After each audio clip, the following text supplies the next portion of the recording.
ब्रह्मचर्य एक ऐसा शब्द है जिसके उच्चारण से ही ब्रह्म की याद दिलाता है, और आदमी अगर इसको ठीक से समझ ले तो ब्रह्म स्वरूप होने में ज्यादा देर नहीं लगती।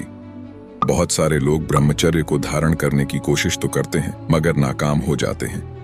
ब्रह्मचर्य बहुत आवश्यक है, सबको आवश्यक है। गृहस्थ में उचित ब्रह्मचर्य है, विरक्त में नैष्ठिक ब्रह्मचर्य है, मतलब आजीवन ब्रह्मचर्य। जो ब्रह्मचर्य का महत्व नहीं रखते उनका जीवन कूड़ा हो जाता है, उत्साहहीन हो जाता है, और कई तरह के ऐसे ऐसे महान दोष उत्पन्न हो जाते हैं ब्रह्मचर्य की हानि से।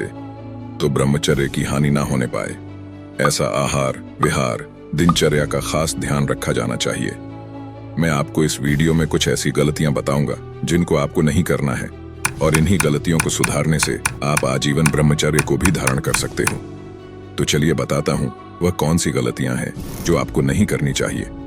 सबसे पहली और सबसे महत्वपूर्ण बात, ब्रह्मचारी को शास्त्र आज्ञा का उल्लंघन नहीं करना चाहिए, क्योंकि अगर आप इस एक चीज को अपने जीवन में उतार लेते हो तो ब्रह्मचर्य क्या, बाकी भी और कोई भी पाप आपके हाथों से नहीं होगा।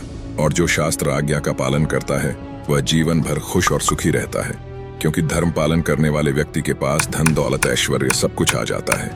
ब्रह्मचारी को ध्यान देना चाहिए कि किसी भी तरह से शास्त्र आज्ञा का उल्लंघन ना होने पाए। जैसे स्वाभाविक आकर्षण होता है पुरुष शरीर का स्त्री शरीर में, स्त्री शरीर का पुरुष शरीर में, और इस आकर्षण में यदि हम नजदीकीपन बनाएं तो हम ब्रह्मचारी नहीं रह सकते हैं।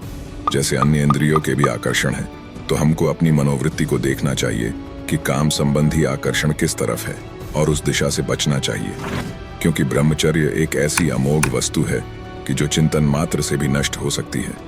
क्रिया प्रक्रिया संग यह तो आगे की बात हो गई। जैसे आप गाढ़ काम चिंतन में हो गए तब भी आपका ब्रह्मचर्य नष्ट होगा। हमारे अंदर एक मनोवाह नाड़ी है, वह नाड़ी एक तरह से मथानी समझिए। जैसे दूध को जमा कर दही किया गया, दही का जब मंथन किया गया उससे मक्खन घी निकलता है। ऐसे ही हमारे पूरे शरीर में, इस पंच भौतिक देह में कहीं भी देख लो आपको वीर्य की थैली नहीं मिलेगी। जैसे पित्त की थैली है ऐसे कहीं वीर्य की थैली नहीं है। फिर भी रज धातु शरीर से निकलती है, वह कैसे?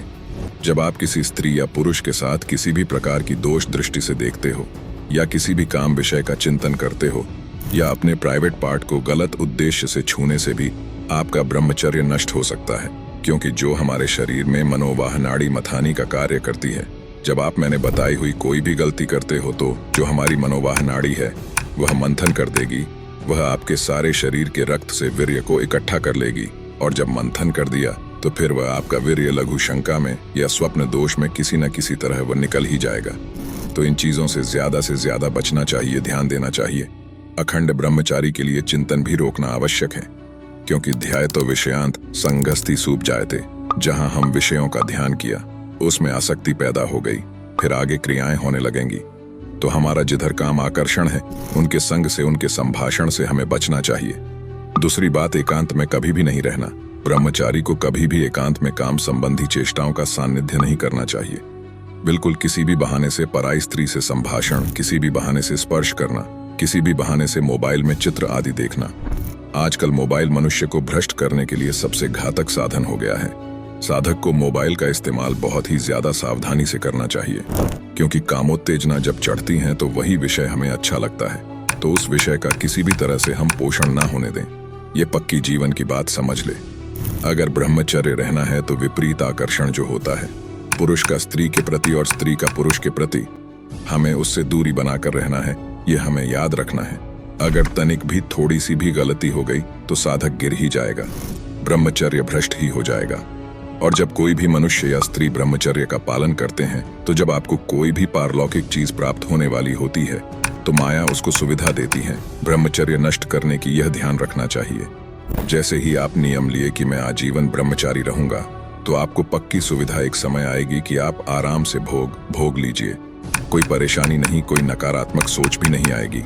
आप उसको स्वीकार करें, क्योंकि अब आपके ब्रह्मचर्य व्रत को भंग करने के लिए माया ऐसी ऐसी सुविधा देगी, आपको ऐसी ऐसी सेवा मिलेगी, कई तरह के विधान पेश किए जाएंगे माया की ओर से, विपरीतता अंदर पैदा करके भ्रष्ट करने के लिए। तो साधक जीवन भर इस बात से सावधान रहे। तीसरी बात, जब हम स्नान करें तो नाभि देश मतलब नाभि को बहुत ठंडा करें। ठंडे जल से अपनी नाभि में ऊपर से जल को कई बार डालें। ऐसा करने से आपका शरीर ठंडा रहेगा, जिससे ब्रह्मचर्य पालन करने में आसानी होगी। और कभी भी किसी भी तरह से हम उन इंद्रियों को किसी भी तरह से ना छेड़ें जिनसे हमारा ब्रह्मचर्य नष्ट होता है। हम अपनी पवित्रता के लिए स्नान, शौच आदि के अलावा हम उन इंद्रियों का स्पर्श भी ना करें, उन इंद्रियों को किसी तरह उत्तेजित ना करें। ब्रह्मचारी को यह पक्का ध्यान रखना चाहिए। चौथी बात, सात्विक भोजन। भोजन ब्रह्मचर्य के लिए बहुत ही महत्वपूर्ण है। इसीलिए कहा गया है, जैसा अन्न वैसा मन। भोजन इतना खाना चाहिए जो सुपाच्य हो और शौच पूरी साफ हो जाए।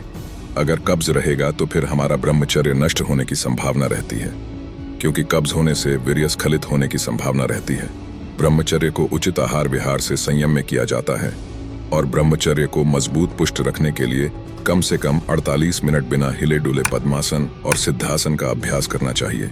मेरुदंड सीधी करके पद्मासन लगाना कौन कौन जानता है, कमेंट करके बताइए। मैं थोड़ा सा सिद्धासन लगाने की क्रिया बताता हूँ। सिद्धासन में गुदा द्वार और मूत्रेंद्रिय द्वार के बीच की जगह में बाएं पैर की हड्डी होनी चाहिए और मूत्रेंद्रिय के ऊपर दाहिने पैर की हड्डी होनी चाहिए, तब वह सिद्धासन हो जाता है। ऐसे 48 मिनट बिना हिले डुले सिद्धासन और पद्मासन का अभ्यास करें। आहार शुद्ध रखे तो ब्रह्मचर्य ऊर्ध्वगति होने लगता है। जो ब्रह्मचारी है उसका वीर्य ऊर्ध्वगामी हो जाता है। जब एक बार वीर्य ऊर्ध्वगामी हो जाए तो फिर वह अधोगामी नहीं होगा। यदि अधोगामी है तो ऊर्ध्वगामी करने में बहुत कष्ट होता है और समय भी लगेगा। एक किसी अच्छे व्यक्ति ने कहा है, जब उन्होंने 60 की उम्र में ब्रह्मचर्य का पालन करने लगे, जब उनको ब्रह्मचर्य पालन करते हुए 1 साल हो गया, तो फिर उन्होंने कहा कि मुझे सिर्फ 1 साल ब्रह्मचर्य से मुझे जो फिल 20 या 25 की उम्र में जो अनुभव होता था वह अभी अनुभव हो रहा है। काश मुझे यह ज्ञान पहले होता और मैं इसका पालन पहले से कर पाता।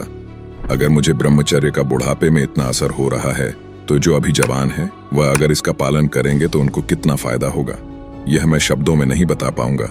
ऐसा उन्होंने कहा था।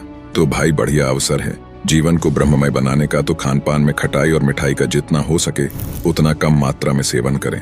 वह पदार्थ जो कब्ज बनाते हैं, खराब है, चटपटे हैं, गरिष्ठ है, उनका त्याग ब्रह्मचारी को करना चाहिए।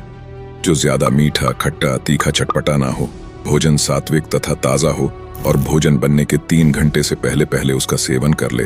और भोजन इतना करें जितने से हमारे प्राणों का पोषण हो जाए।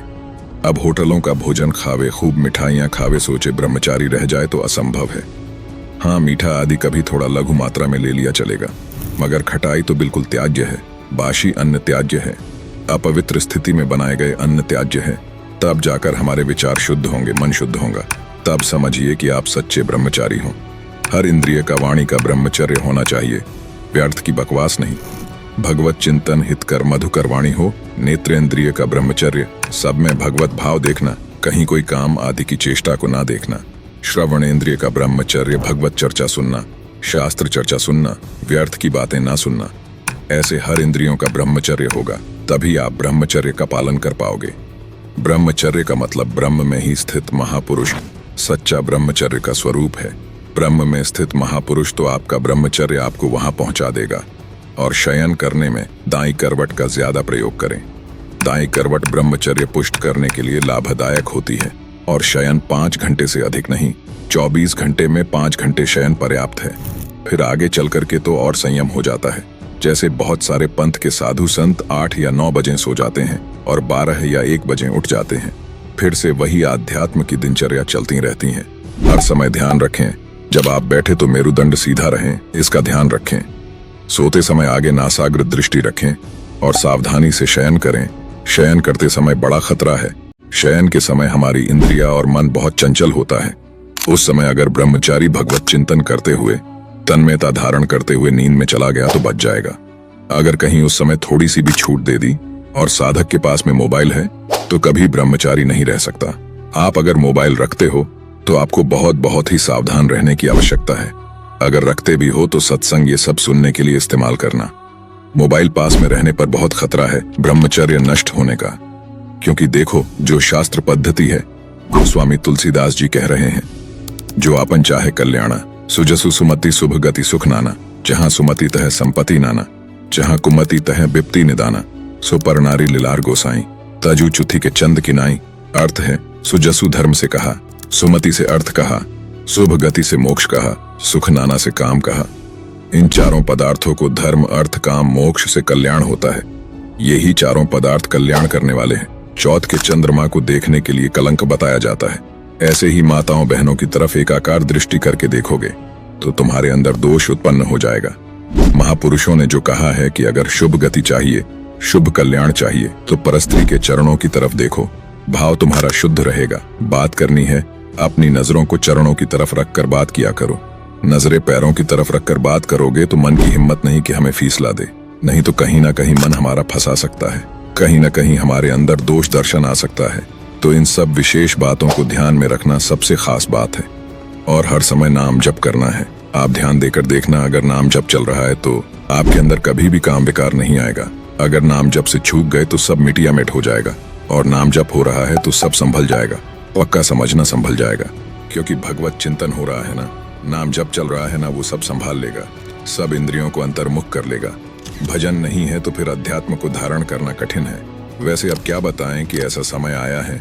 अभी के समय में मोबाइल एक आवश्यक सामग्री सी बन गई है।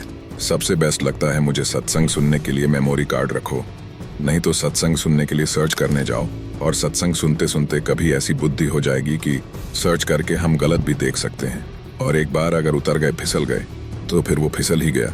मतलब अब उसे आगे की चढ़ाई चढ़ पाना बहुत कठिन होता है। जैसे बालू का बांध होता है, एक बार टूट जाए फिर उसे बांधना बहुत कठिन हो जाता है। हमारी प्रार्थना है कि अगर आप मोबाइल रहित जीवन व्यतीत कर सके तो अच्छी बात है। वास्तविक जब हम प्राणों को प्रभु को समर्पित करके निकले तो मोबाइल क्या चीज है, और मन को संभालने के लिए अगर ये कहीं भूल से ऐसा कुछ हो गया तो फिर बहुत ही कठिन है। तो हमें लगता है साधक को तो सावधान ही रहना चाहिए। जब शाम के समय शयन करने जाए और मोबाइल पास में रखा हुआ है तो मुझे लगता है साधक के पास खतरा रखा हुआ है। थोड़ा कुछ दिन ब्रह्मचर्य का पालन करके देखो। जब 1-2 साल हो जाएगा तो देखना कैसे आनंद आता है। जो बच्चे गुरुकुल में पढ़ाई करते हैं, 20, 22, 25 साल तक ब्रह्मचर्य का पालन करते हैं, तो उनको देखना कभी भी उनके चेहरे पर अलग ही तेज झलकता है। अगर 1-2 वर्ष ब्रह्मचर्य रहो, फिर आप देखो कैसा आनंद आता है। कोई भी सर्दी, गर्मी, बरसात, मान अपमान, दुख सुख छू नहीं पाता है ब्रह्मचारी को। हर कष्ट को सहने की सामर्थ्य ब्रह्मचारी के अंदर होती है। तो इसलिए नाम जप करो। और मैंने नाम जप के लिए बहुत ही ज्ञानवर्धक वीडियो बनाई है, जो नाम जाप सर्वसाध्य के ऊपर बनी हुई है। वह आपको हमारे चैनल पर जाकर 7 या 8 नंबर पर मिल जाएगी। और जो जो कहा है इसको याद रखना। वॉच लेटर या लाइक लिस्ट में इस वीडियो को YouTube पर सेव कर लेना और दोबारा सुन लेना।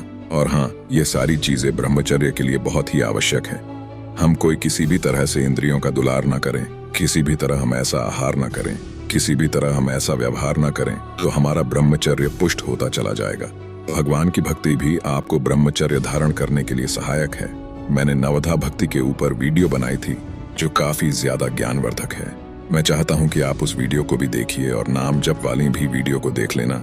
तो मिलते हैं दोस्तों अगली वीडियो में, तब तक के लिए राधे राधे।